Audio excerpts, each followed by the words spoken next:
Hello everyone, welcome back to my channel. Thank you for liking, sharing, and subscribing to these videos on YouTube, Facebook, and Instagram at the Sita One. You can find daily posts of the tarot cards on Instagram and Sita's weekly tarot readings on Instagram, Facebook, and YouTube at the Sita One.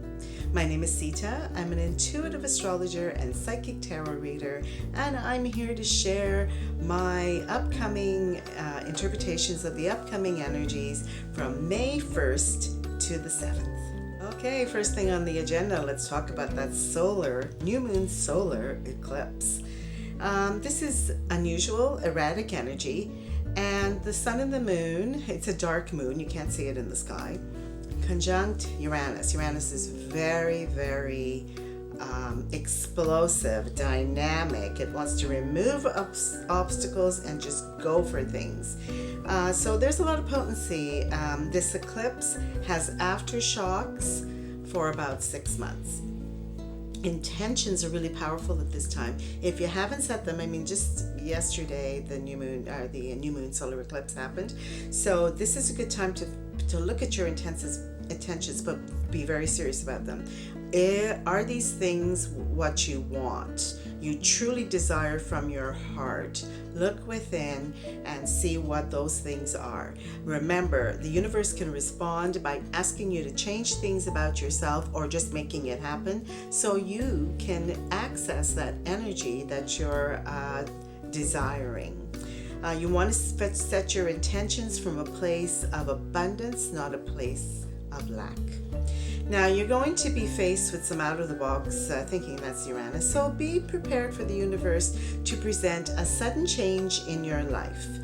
If you're trying to create something new, or you feel it's time to move on for a job or relationship, then this is an intention you want to set.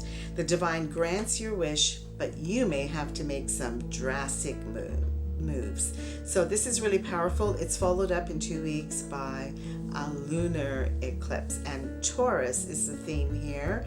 Taurus, very slow, wants its comforts, plods along, but as the bull wanders through the meadow, it's going to reach a place, it's a crater, it's something happening, an earthquake, and it will have to change its perception of what comfort really is and what their material life really looks like. And that goes for everybody.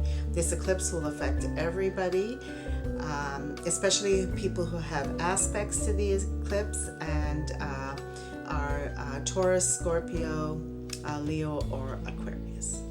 Now we're in the shadow of Mercury going retrograde. Sometimes things happen in the shadow period and not in the retrograde cycle. It all depends on you and your chart. So the usual events are here: missed appointments, communication blips, tech issues. So Mercury moves very shortly into Gemini, but starts backing up on the 10th and backs into Taurus, and it won't go direct till June. So we have this period of time where we're going to be in this Mercury energy. Mercury is very close to Uranus, the nodes, which are North Node in Taurus, South Node in Scorpio, and then the new moon was there. So there's a lot of focus on our material world, and a lot of focus on things like what's our resources, our money. What does our money look like? You can see a change, the cryptocurrency, all these other things happening around money. So then there is this really glowing energy of Jupiter and Venus conjuncted Pisces. Very romantic, dreamy.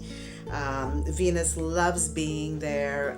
So we're looking for lovely rays of compassion, love, and of course the dreaminess. This aspect helps us take another look at relationships from our hearts. It also inspires creativity.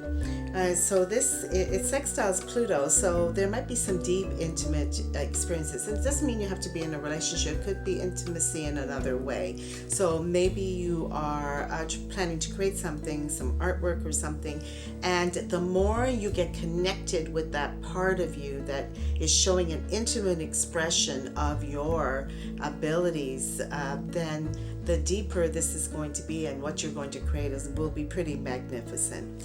So Venus will move on to Aries. So she wants things fast, but she's also going to fight for her independence. Later in the week, Mars sextiles Pluto. We feel like we can accomplish everything. That's a Mars energy, really driven.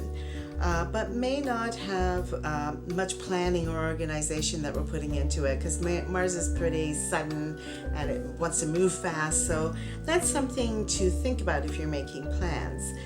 The end of the week, the Sun conjuncts Uranus. Here we go again, so very unpredictable energy.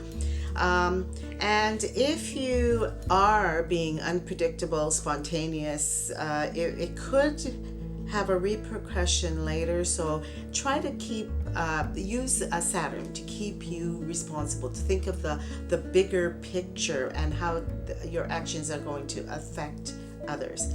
It's a very high energy week. I expect to see more volatile weather as May moves on. Remember that Pluto is going to be stationing retrograde, and that means it wants to clear things up. So social structures are being changed. I could think of one example, I'm not being political, in Florida with Disney and that whole relationship. As other companies look at the Republicans and how they're handling companies, and they may want to withdraw their support and move on to something else. This is part of this social structure. The disruptive things about the pandemic and the freedom fighters, all these things. And it happens this way. It's a shake-up in the social structure. Things cannot continue. There's the thing about Ryerson changing their name. So all of these things are this Pluto being really intense. He's saying, okay, time to move on. I have to move on. And when I move on, before I move on, we need to clear up the debris, a lot of transformation. So just keep that in mind, that we have a lot of intense energy, and it's how you handle your daily life. So keep focused, keep safe, keep positive, and keep writing down your issues and working on your inner self, and this will smooth the way. You can find these videos on YouTube, Facebook, and Instagram at the Sita One. Don't forget about those daily tarot cards on Instagram, and Sita's Weekly Tarot Forecast on Instagram, Facebook, and YouTube at the Sita One.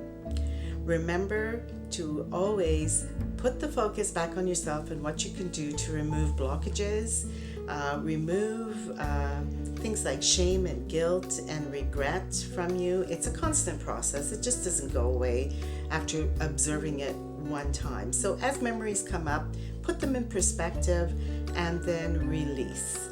And this is the best thing you can do. Pluto will love you, Uranus will love you, and Saturn will love you for being so responsible. Remember to take care of yourself and others, and I will see you next time.